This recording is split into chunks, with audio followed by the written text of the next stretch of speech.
Thank you, Mr. Secretary. Thank you, Assistant Chief Nettles, and thank you all for coming out here today. As has been said, we're just over the 100-day mark since the beginning of the Palisades fires, the Eaton fire, the devastating fires, multiple fires that we all experienced in January. I was here the second day of the fires, along with the governor, both here in the Palisades, down in Eaton. I know the governor's been here regularly. I've been here repeatedly to monitor the initial firefighting, number one, the hazardous material and debris removal, which is going quickly but ongoing. And as you see with the framing happening behind us, the beginning of the rebuilding and recovery of these important communities. We wouldn't be making the progress that we're making at this pace safely, but with this quality, if it wasn't for the tremendous amount of teamwork that we have seen across federal departments and agencies, state departments and agencies, and local partners as well. So I do thank Secretary Crowfoot for the role that he's played. General Hannon from the U.S. Army Corps of Engineers, Assistant Region Chief Nettles here with CAL FIRE, Bob Troy from the California Office of Emergency Service, and numerous other local partners. You know, it's happened because sadly, California's had a whole lot of experience with disasters, fires in particular, over the course of the last 10 years. So it's because of that we've had the experience and the expertise of truly working together effectively and efficiently. But unlike a lot of the large scale fires over the last 10 years, what we experienced here in the Palisades and in Pasadena, Altadena, Sierra Madre in January was not a rural wildfire. This is Los Angeles. This is an urban area. And so, not just the way we respond to fires in urban areas is different than in the rural and forested areas of our state. How we think about mitigating or even preventing disastrous fires also has to be different. And so, through the various tours, having met with some of the local residents and small businesses, and knowing that they'd give anything to turn back the hands of time and go back to the home that they've lost, to recover the family photos and family heirlooms, or the small business owners who have seen their American dream investment in their business and the jobs that they created.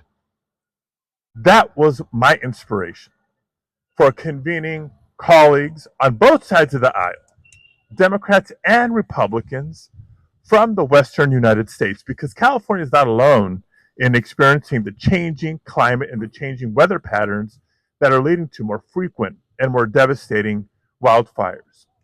Colleagues in Colorado, Utah, Montana, and earlier this month, I was proud to announce a breakthrough in our negotiations and the introduction of a bipartisan Senate version of the Fix Our Forest Act. Now, just a couple high-level points about this measure. Our bill would start to increase the speed and the scale of our prevention and mitigation efforts by cutting the red tape Secretary Crowfoot talked about that currently slows down the removal of hazardous fuels. Think the dead trees or the diseased trees, the dry branches that serve as kindling when a small fire starts, and before you know it becomes a very big fire event. We're talking about building more substantial fuel breaks that help us stop the spread of quickly growing fires. And an element that I'm particularly proud of, the bill calls for the creation of a National Wildfire Intelligence Center. Imagine centralizing the experience, expertise, and technologies from different federal departments and agencies, state partners, both the public and the private sector, in one place to help better inform not just how we respond to fires when they happen, but how we can work to mitigate or prevent them in the first place. As I said earlier, you know, Palisades is a reminder and the best example that wildfires are no longer just a problem for rural forested areas. And that's why the Senate version of our Fix the Forest Act also incorporates the needs and challenges of urban areas. It would allow us to build and retrofit neighborhoods with more fire-resistant materials and incentivize new research on ignition-resistant and home-hardening designs. What can we do with the materials and the design of homes and neighborhoods to make it more resilient to fire disasters? Now, will this bill prevent every wildfire in the future? Probably not. I don't think anything can completely prevent fires from happening again.